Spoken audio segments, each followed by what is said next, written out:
Welcome back to M Hood Fishing, everybody. Check it out. We're on the river. See these rocks? See how they're wet? See how they're dry?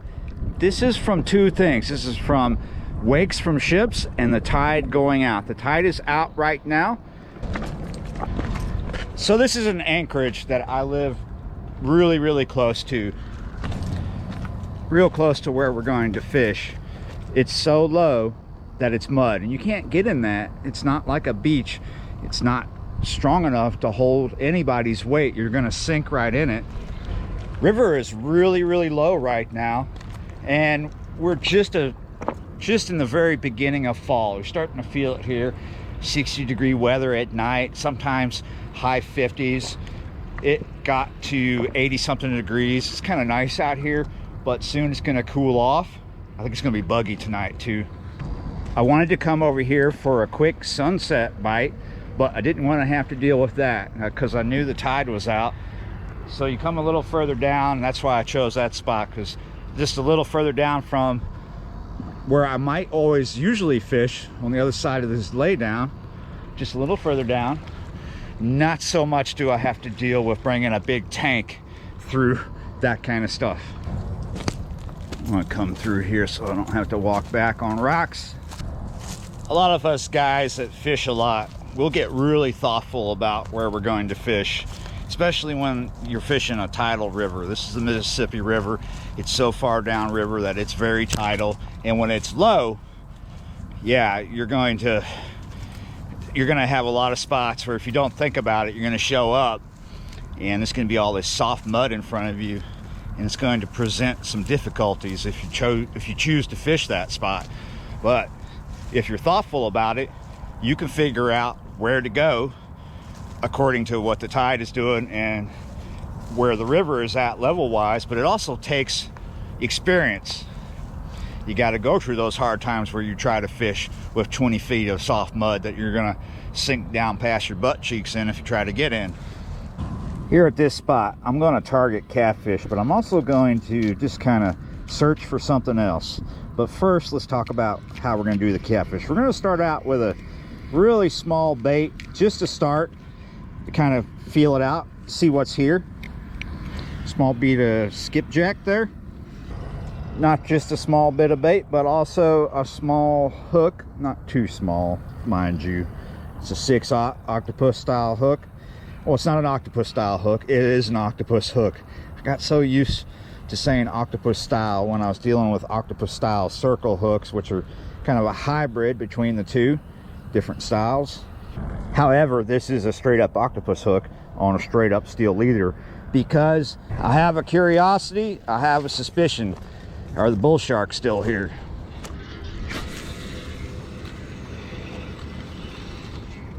For the moment, I'm going to put the bait runner on. Also going to have this rope handy right there on that rock that I might sit on. Might be able to use that, keep it over there. One more thing, put those in my back pocket. Now I can get to this. I've got a spinnerbait here. It's a 3/8 ounce spinnerbait. I've got it on 20-pound braid, but I have a fluorocarbon leader. It's a 20-pound leader. I do not have a trailer on this, did not bring anything. No trailers tonight. I want to see if 3/8 ounces is going to be sufficient enough. I haven't fished a spinnerbait in the river in many years.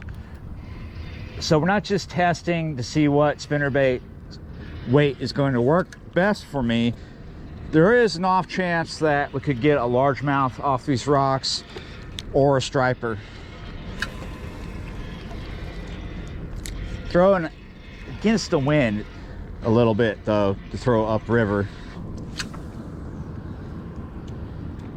Yeah, where I'm standing I'm protected by the wind, but as I throw this out over the river it hits the wind.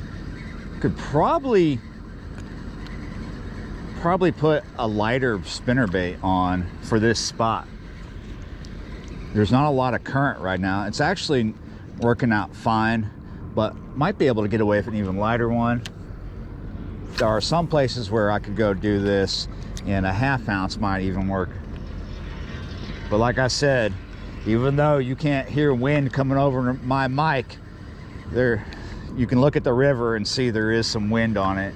It's about 9 right now on the weather app, so therefore he's probably feeling like 12 out there. These trees that are on each side of me are protecting me from the wind, but you get out away from them, there you see it, it caught it. Not getting my full casting distance. All right, just leave that spinnerbait rod to the side for the moment until I see a good reason to go back to it. I'm just gonna sit here and watch. Obviously I only brought one catfish rod. I'm seeing a little bit of something on the line more than the rod tip. I think there's a fish around my bait. I saw the slightest bit of line bite. That's where the fish just touches the line as they're swimming. Sometimes that can spook a fish, but not so much always with catfish. Somebody asked me a while back about this Anchorage. First, they didn't know what I was talking about. They said, what's an Anchorage? I thought I was talking about fishing in Alaska or something. I said, that's a stretch of the river where the boats anchor. I've never heard of that. I said, well, okay. And then they asked me, how long do them ships stay there? I told them till they go. Yeah, I see we're still getting line bites. Might accumulate to something on the rod tip. There's a lot of reasons why these ships stay at port for a while. They could be waiting for a fuel bill to get paid. They could be waiting for maintenance to get done. As you can hear across the way, there's some work being done. You can hear tools and banging going on here and there. They could be waiting for anything, waiting to load, waiting to unload. Any reason. It could be about weather.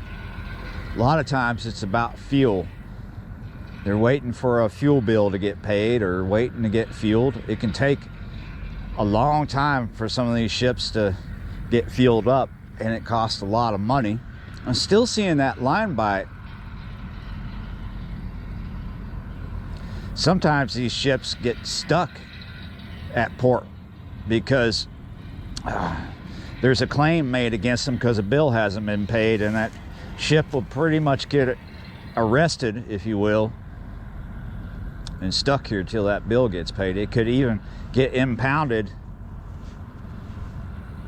Yeah, the crew gets stuck on board. We might not be seeing anything real soon on that rod. I'll stop drinking the ones with sugar in them. Wow, you see that? As I look out over the water here, I'm also watching my line. I've seen, and I keep seeing, fish feeding. Another possibility of all them line bites I was talking about is a crab. So here in a couple minutes, I'm gonna get a little deep into this. And after I get a little bit of this drink, I'm gonna pull that up and make sure we still have bait. Whoa, yes. You know, I was just about to pull it up and put a bigger leader on. Well, a bigger hook, steel leader just the same. I was bending over to pull the tackle box out of the backpack with the camera off, and I looked and it was like, oh! Yeah. As we get into fall, this Anchorage should be on fire with fish until it gets really cold. That's what I've experienced in the past. It usually sucks fishing here in summer. And once you get to late summer, it starts to just get to be nothing but gaff tops and bull shark in here. And then the blue cats and flatheads will show up. I don't know what we have right here.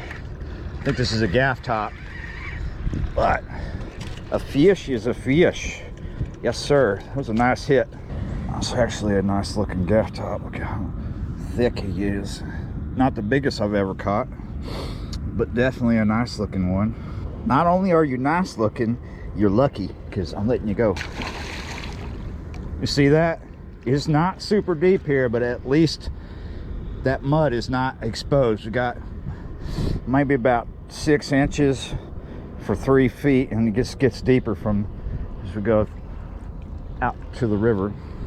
I'm still gonna change to a bigger hook and throw out a bigger piece of bait, but at least we know the gaff topper's still here.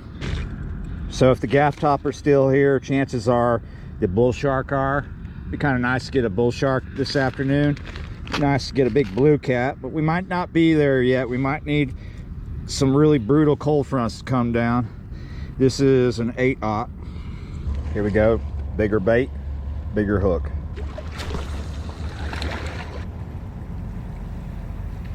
Look at that. That looks like it might turn into something.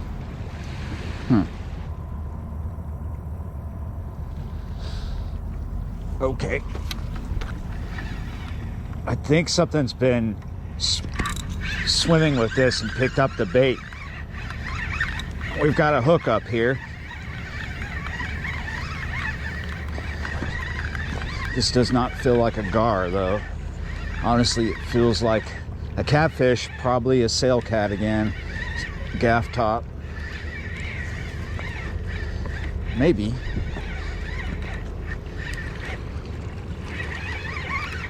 It might be a big one. A bigger gaff top.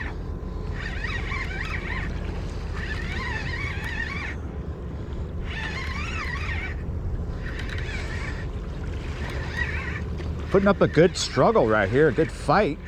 It's not too far out from us. Just lift him up. It's another gaffy. I really like eating these fish. I just don't have the time to do a catch and cook. So sorry about that, guys. Just gonna recreate here and enjoy catching some fish.